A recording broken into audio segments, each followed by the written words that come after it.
come back to the second half of this lecture, and I would like to note the immediate consequence of the earlier theorem that I have stated. So, let me write it as a theorem.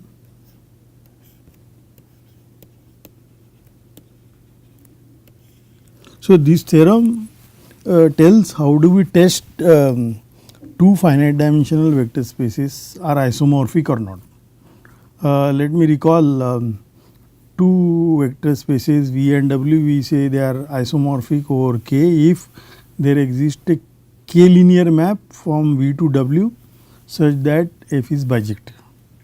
So, this is the isomorphism, and we want to test economically how do you test a given K linear map is an isomorphism or not. So, this is the content of this theorem. So, two finite dimensional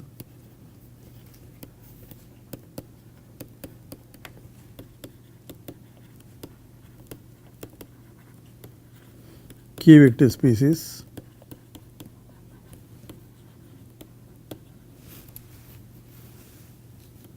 are isomorphic. V and W, let us call it V and W are isomorphic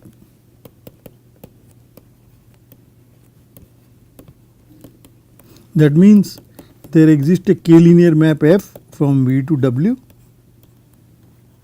which is K linear and bijective.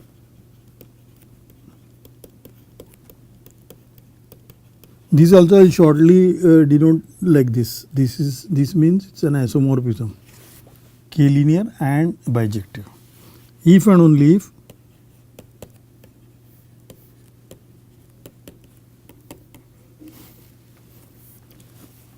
V and W have the same dimension of V equal to dimension of W. Recall that dimension means the number of elements in a basis, and because we are assuming finite dimensional, the dimension is finite, that means dimension is a natural number. If these two natural numbers are same, then there is an isomorphism from V to W. Conversely, if there is an isomorphism from V to W, then the dimensions are equal. Proof is very easy. Proof, let us call one of the dimension of KV to be n, and let us choose a basis V1 to Vn, V K basis. Then we have seen to define a map F, linear map from V to W, all that we need to know is where should this V1, V2, Vn should go. So, that means f of Vi, if I know the values of f on Vi, if you call them Wi, I is from 1 to n. When can this f be an isomorphism? That is if and only if, earlier theorem we have checked, if and only if the image of a basis is a basis. So, in particular W1 to Wn is a basis, K basis. But if it is a basis, this the number of element there is the dimension of W. So, that is n is the dimension of W. So, the map F bijective K linear map exists from V to W if and only if their dimensions are equal. That is what we have proved. So, we have proved this theorem. Okay, so, more for arbitrary vector spaces,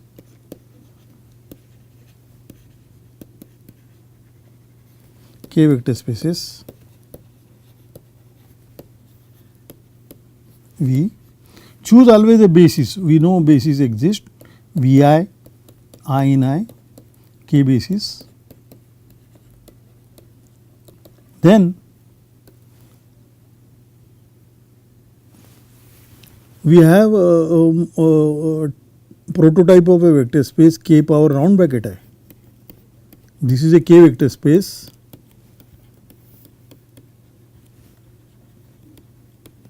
with the standard basis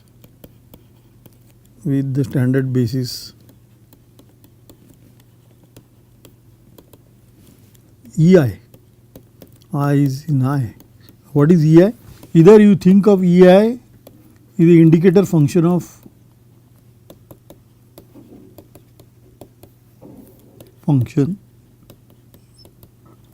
singleton I.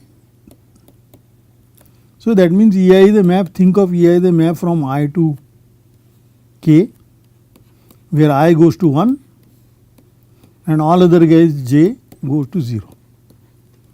J not equal to I.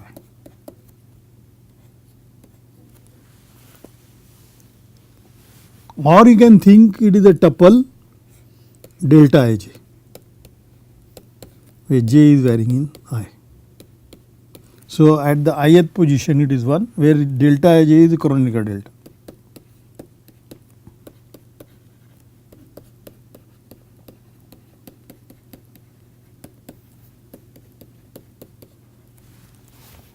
So this is, we have seen that this EI is the K basis of this vector space.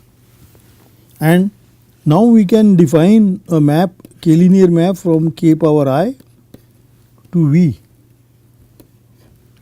EI, the ith basis elements go to VI for all I in I. Remember, this VI is the basis of V.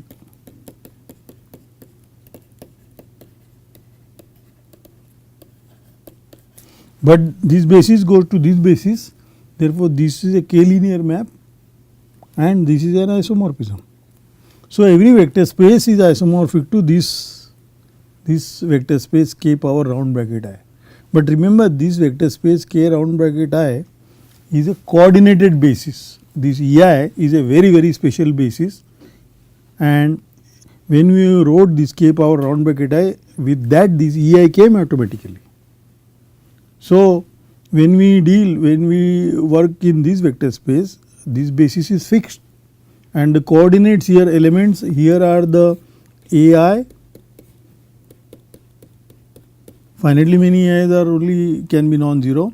So this comes with the given. So any vector here is a tuple like this, and when you want to calculate something, you have to do the calculation with that only. But we would like to have a possibility to change the basis. When you change the basis, you may simplify the coordinates, and that might help drastically for complicated calculation. This is what I will show you in the many lectures which will come later. Okay. So in a particular case, when I is finite when V is finite dimensional, that means when this I is a finite set, if I is a set 1 to n, then K power n and V, this is isomorphic. So this is a tuple A1 to An actually going to the sum A1 V1 plus An Vn. This is an isomorphism because a basis E1 here goes to V1, E2 goes to V2 and so on. Okay. So another example I want to do is, actually in this case we can also write down the inverse map. What is the inverse map? Inverse map is, now your V should x should go somewhere. X should go to the tuple here. Which tuple? I will remind you, we have introduced this notation V1 star x, etc. Vn star x. Recall that given a basis V1 to Vn, we have defined V1 star, V2 star and Vn star, and this we call them coordinate functions.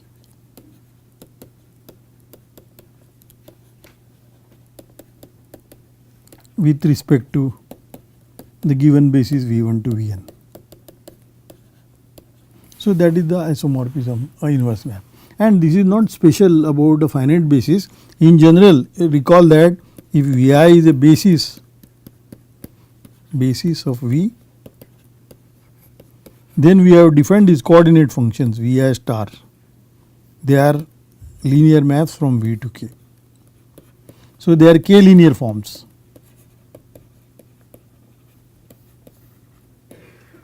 on V. I use the word form because the values are inside the scalar field. Some people also use the word functional. They are k-linear functionals on V. Okay. Okay.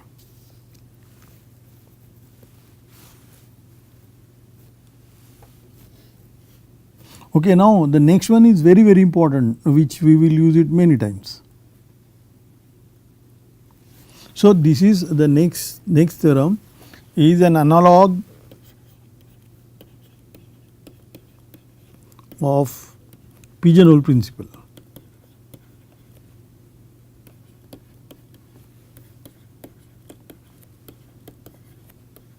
In linear algebra.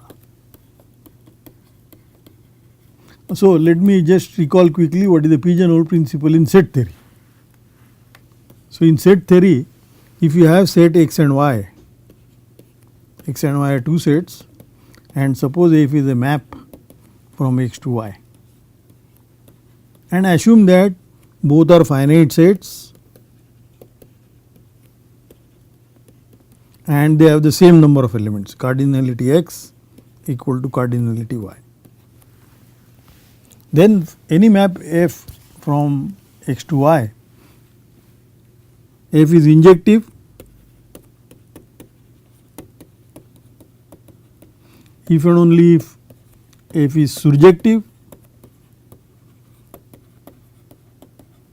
if and only if f is bijective.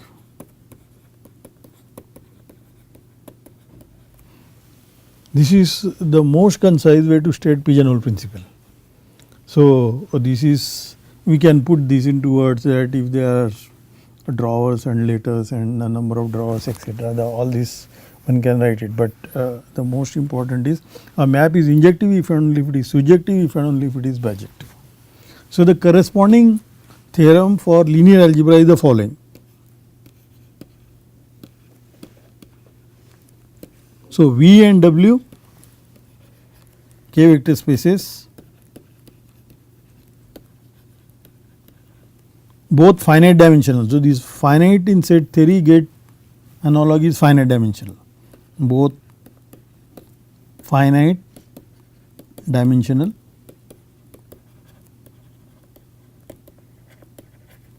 in fact equal dimensional, dimension V equal to dimension W, that is given. Then for a map, for a k-linear map,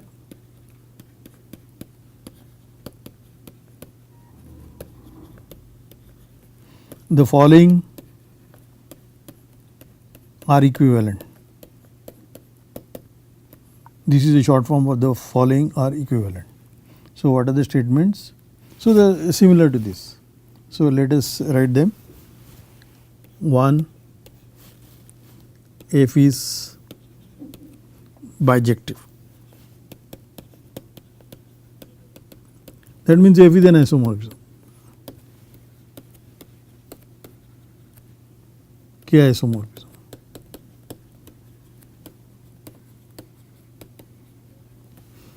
Two, f is injective.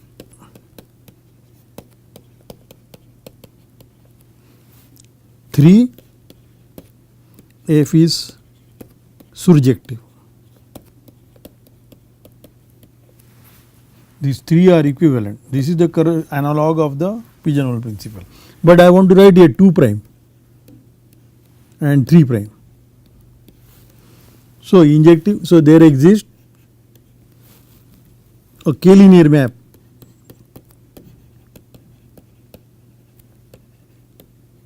G from the other direction W to V with GOF is identity on V. So this means take first F is a map from V to W, this is F, and then follow it by G. This map is same as identity map on V. Okay, so let me rub this part here. Okay.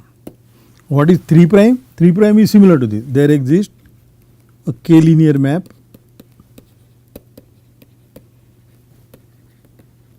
H from W to V with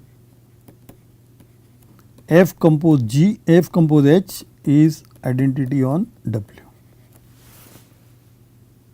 So, first H, then followed by F. This composition is same as identity on W. That is the assertion 3 prime. So, again let me rub this part.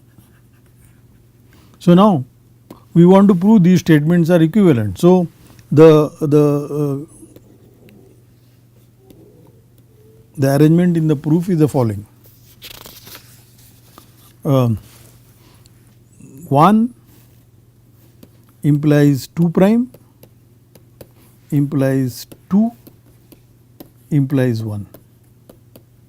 These equivalences will prove 1, 2, 2 prime are equivalent, and similarly 1 implies 3 prime, implies 3, implies 1.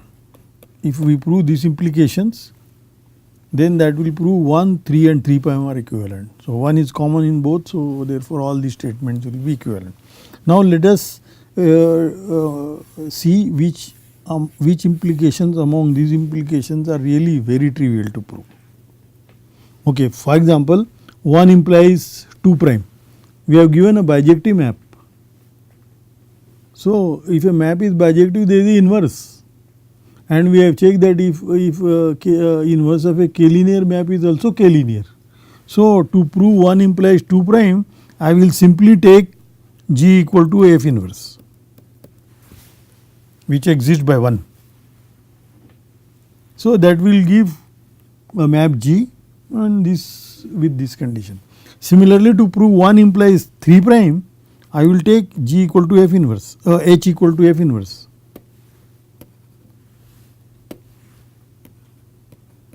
Inverse of a k-linear map is k-linear, therefore, H is k-linear and this way is identity. So, 1 implies 2 prime, 1 implies 3 prime are trivial. Okay. And 2 prime implies 2. We have given a map, GOF is identity map, and from here I want to check that F is actually injective. But that is, to check this, what we do is, suppose F of x equal to F of y for some x and y in V, then we wanted to check x equal to y. But you apply G to this equation, G is given in 2. So, applying G, we will get G of F of x equal to G of F of y, but G of F of y is y and this is x because of this. So, therefore, x is y. So, this implication is also trivial. Similarly, 3 implies 3 prime is the same way it is trivial. So, the only non-trivial implication is 2 implies 1 and 3 implies 1, which we will prove. So, proof of 2 implies 1. So, what do you want to prove? 2 we have given that there exists k-linear map G from W to V with GOF equal to ID on V. This is what we have given. Oh no, sorry. What we have given? We have given that F is injective. This is not given. We have, so sorry, I want to rub this. So, what we have given is 2 means given 2, that is F is a map from V to k-linear map, F is injective, that is given, and we want to prove F is bijective. This is what we want to prove. That means we also want to prove it is surjective. We want to prove it is surjective.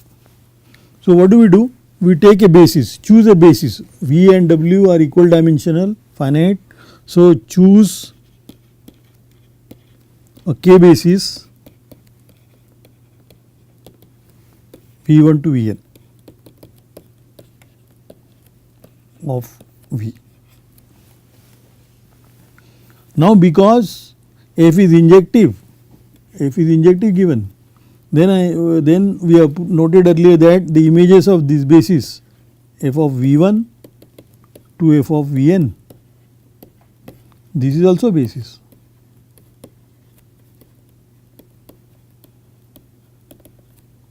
Of W. Why is that? First of all, they are linearly independent. Earlier thing noted that if you have linearly independent element and the map is injective, then the images are also injective. Images are also k linearly independent.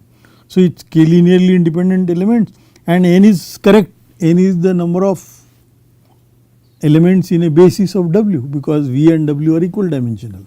So n is dimension of W. Therefore this must be a basis of W, because we have checked that if a linearly independent set has a number of elements equal to the dimension of a vector space, then it must be a basis. So therefore this map F maps this basis of V to this basis of W. But earlier statement says that to check a k-linear map is bijective, we need to check that a basis of V is mapped onto the basis of W. So that shows that F is bijective by earlier theorem.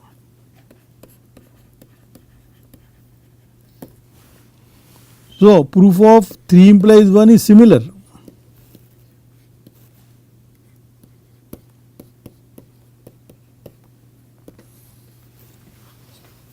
So I will skip it. Instead of saying, instead of checking when to check it is a basis, I will check that it is a generating system, and if a generating system has the same number of elements as a basis, then it must be linearly independent. So this is, so I will skip this proof, or easy to verify,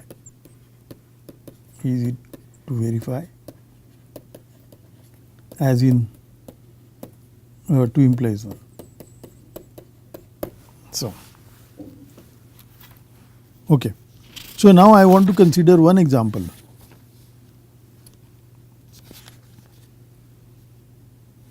So coming back again, so this is an example. Later on I will specialize to.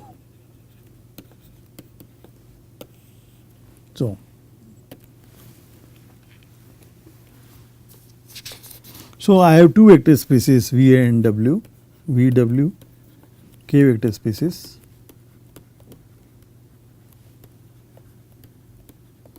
and I have a linear map F from V to W, and 2 vector spaces finite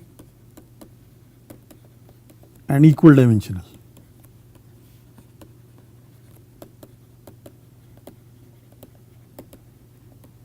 So we will call the dimension of V n, which is also dimension of W.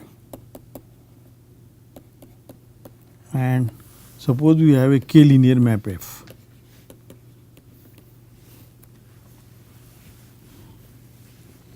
And what do we want? We want to solve such an equation. So given y in y, y in W, this is given. Then we look for all those x in V such that f of x equal to y. This is a subset of V. This is also usually denoted by fiber over y, f inverse y. All those x which goes to y under f. This is called the fiber of f over y. Or in short we are saying f of x equal to y, this equation, the equation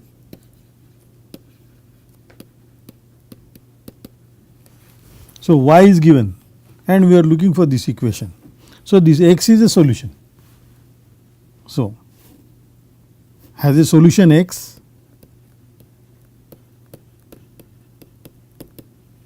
x in V.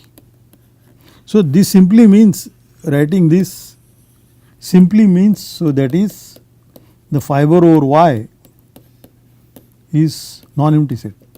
So, there is at least one x. So, that will be a solution of this equation. In fact, all elements of the fibers are the solutions. So, ideally we would like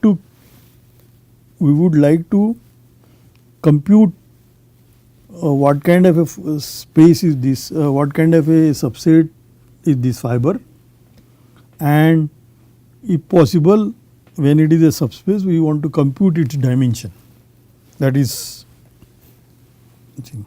So, for example, if you take y equal to 0, then fiber over 0, f inverse 0, this is nothing but the kernel of f. All those elements of V which goes to 0, that is precisely the kernel of V. This is precisely all those x in V such that f of x is 0. So, this is a special fiber at y equal to 0, and this is not this is not only a subset, but it is a K subspace of V, and this fiber definitely has an element 0 in that. So, it is non-empty. So, such a linear system has always a solution, namely the trivial solution. This is the 0 solution is called a trivial solution.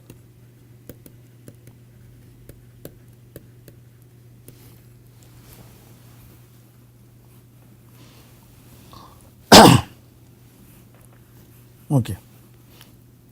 So, what the statement I want to make was the following. Let me write that statement. Okay. The statement I wanted to write was the equation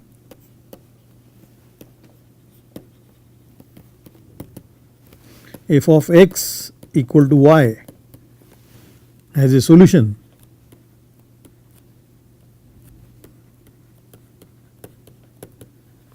for every y in W, if and only if the homogeneous equation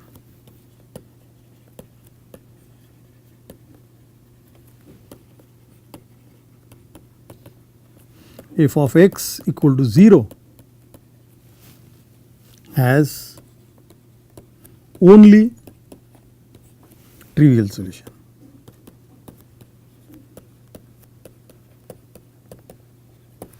The statement clear?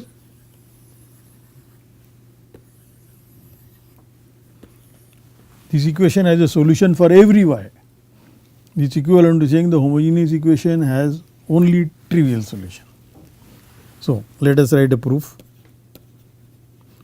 So, let us translate this statement in our linear map language. So, f is a map from V to W,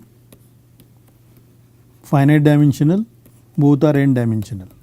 That is what given to us.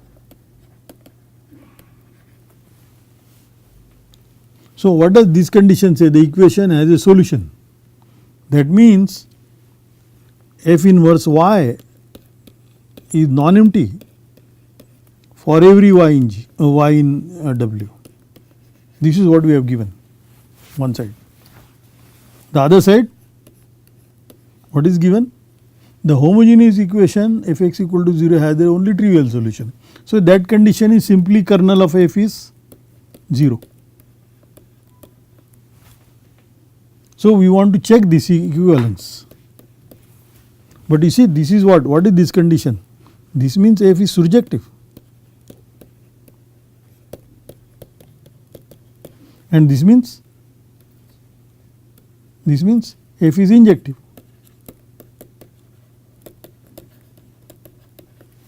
And what are we asking? A finite dimensional, both are equal dimensional, f is a linear map between them, and one is surjectivity and injectivity is same. This is what we are asking. But this is precisely the pigeonhole principle for linear algebra. So, this was precisely proved in earlier theorem.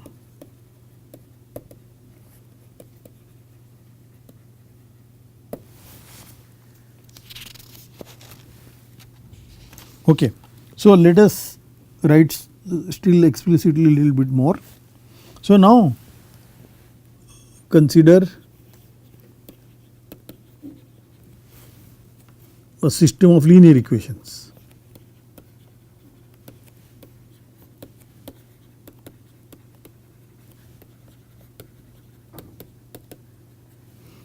Now, I wanted to get a linear map from some vector space to the other vector space of the equal dimension.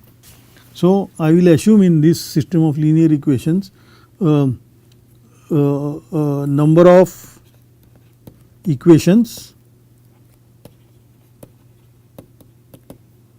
equal to number of unknowns.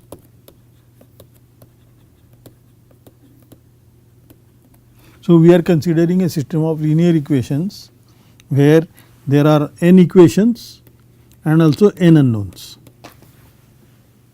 So, that will typically look like a11 x1 dot dot dot plus a1 n xn equal to b1 and so on. This is the first equation, is indexed by the first index. Nth equation is indexed by n. X1 first index is n. A n n x n equal to b n. Now, what are we saying?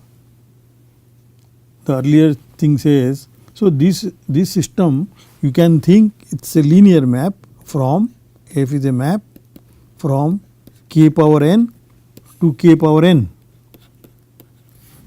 What is the definition of this f? So, I want a k linear map. So, I will only have to give values on the basis E1 to En. E1 to En is the standard basis of k power n. So, I have to note that for any j 1 to n, where do f of Ej goes? So, f of Ej is another f of Ej is a tuple, n tuple. So, I have to tell what are the elements there. So, this is by definition a1j comma a2j comma comma comma anj. These are the coefficients here. So, these are it is easier to think this as not row. I do not want to write it as row, but I want to write it as a column a1j, a2j etc. anj. So, I would prefer not to use this notation and I would prefer this simply because it is this coefficients here, the coefficients of the jth variable. See, they are coefficients of the jth variable.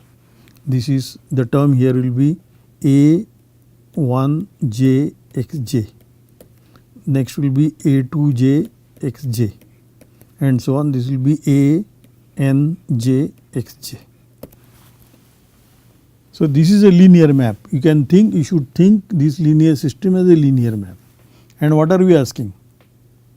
This has, our problem is to say that when this has a solution.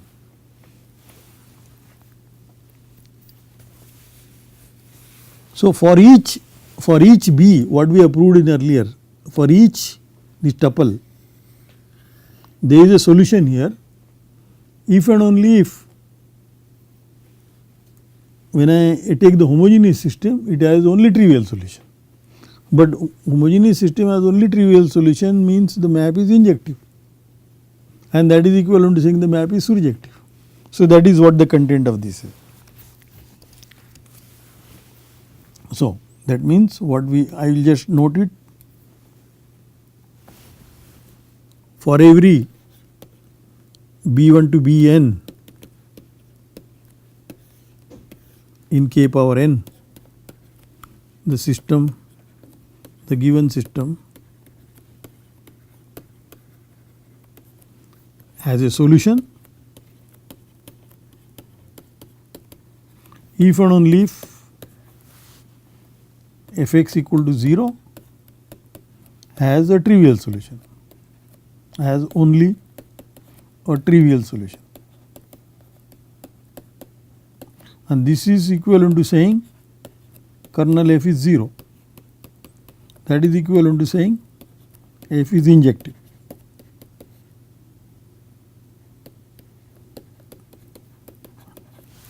And this condition is equivalent to saying f inverse of, let us call it B. B is non-empty for every B if and only if f is surjective. And these two are equivalent by the earlier theorem. So, therefore, we can conclude if this condition in this case, moreover in this case, what is the case? Either you say the kernel is 0 or you say it is surjective. In this case, for every B, for arbitrary B in k power n, the given system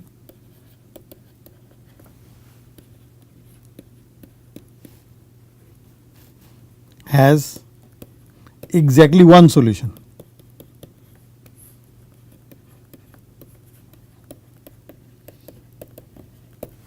That is because we know these two are further equivalent to saying f is bijective. So, in that case fiber is non-empty, and not only non-empty, it has only one element. So, there is exactly one solution. So, I will continue this system of linear equations to continue to think in terms of the linear maps. Okay, so we will stop here, we will continue next time. Thank you.